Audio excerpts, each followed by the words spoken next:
పార్లమెంట్లో ఇవాళ కేంద్ర మంత్రి స్మృతి ఇరానీ విశ్వరూపం చూపించారు. తూటాల్లాంటి మాటలతో తిరుగులేని వాగ్దాటితో ప్రభుత్వ వాదనను వినిపించారు. హెచ్సియు ఘటనలను వివరిస్తూ రోహిత్ మృతదేహాన్ని ఆసుపత్రికి తీసుకెళ్లకుండా రాజకీయాలకు వాడుకున్నారని ఆరోపించారు. నేను ఎవరికీ క్షమాపణ చెప్పేది లేదన్న ఆమె రోహిత్ ఆత్మహత్య తనను కూడా కదిలించిందని చెప్పారు. తెలంగాణ ఉద్యమంలో 600 మంది చనిపోతే రాహుల్ ఒక్కసారైనా వెళ్లారా అని ప్రశ్నించారు. हनुमंतराव जी के हंसिए मत, सुन लीजिए ध्यान से। जब बच्चे का एडमिशन कराना होता है बहन जी, आप ही लिखकर मुझे देती हैं और मैं करती हूँ एडमिशन। पप्पू यादव जी का पत्र दिखा सकती हूँ रंजन जी, केंद्रीय विद्यालय में किस किस को एडमिशन चाहिए मैंने करके दिया है कोटे के बाहर। अब सुनिए मेरा जवाब। हनुमंतराव जी ने मुझे पत्र लिखकर कहा कि जिस वाइस चांसलर को कांग्रेस की सरकार ने नियुक्त किया, उस वाइस चांसलर के कार्यकाल में दलित बच्चों की आत्महत्या हुई। आप जाइए, मैं हनुमंतराव जी ने मुझसे कहा कि आप न्याय कीजिए। जाइए जाइए, मत सुनिए जवाब, क्योंकि आपकी इच्छा जवाब सुनने की थी ही नहीं, नियत में खोट थी आपकी, इसलिए पीठ दिखाकर जा रहे हैं आज। जवाब सुनिए सिंधिया साहब, मुझसे आपने कहा ना कि बैठो बैठो सुनो, अब सुनने की बारी आपकी है, सुनिए। मैं अपने कर्तव्य का पालन कर रही थी और मुझे आज सूली पर चढ़ाने का प्रयास कर रहे हैं। अमेठी लड़ने की ये सजा देंगे मुझे, तो सुनिए आज मेरा जवाब। Shame on you, madam. You don't have the courage to listen to what I have to say. You just want to do your politics. Hear what I have to say if you have the courage today. आज मैं आपसे कहना चाहती हूँ, मैं और ओवैसी साहब राजनीति के दो छोरों पर खड़े हैं। आंख से आंख शायद राजनीति की दुनिया में हम कभी नहीं मिलाएंगे, लेकिन ओवैसी साहब ने मुझे एक पत्र लिखा। मैंने कोई एहसान नहीं किया, अपने कर्तव्य का पालन किया। एक बच्चे की मृत्यु होती है और उस मृत्यु के ऊपर राजनीतिक द्वंद्व होता है, लेकिन देश का ये जानता है कि जिस एग्जीक्यूटिव काउंसिल ने बैठकर ये निर्णय लिया कि रोहित को बर्खास्त किया जाए, उस काउंसिल के एक भी मेंबर को एनडीए की इस सरकार ने अपॉइंट नहीं किया, यूपीए की सरकार ने अपॉइंट किया था। घटना के बारे में मैंने सार्वजनिक बयान दिया। Nothing will go on record. तब मैंने कहा कि इसको जाति की नजर से मत देखो। मैंने एक बच्चे की बात की, एक दलित छात्र की बात नहीं की। मैं चुनौती देती हूं, कोई भी मुझे उंगली उठाकर कहे कि मैंने जाति के आधार पर न्याय करने का या अन्याय करने का दुस्साहस किया।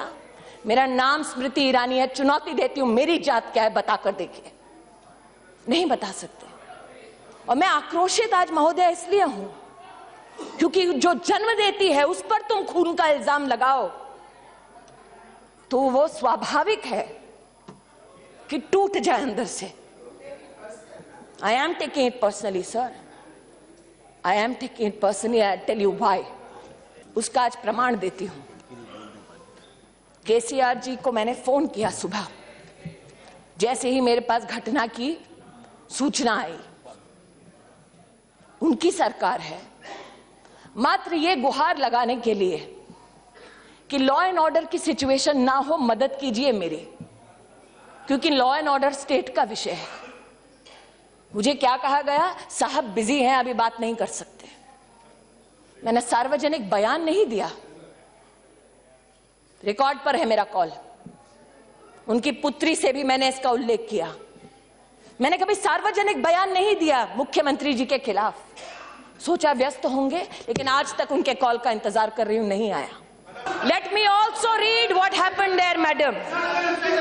Nobody allowed a doctor near this child to revive this child, to take him to the hospital.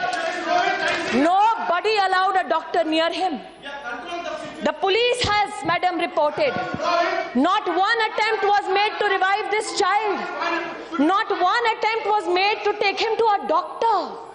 Instead, what was done? His body was used as a political tool, hidden. Hidden, no police allowed till 6:30 the next morning.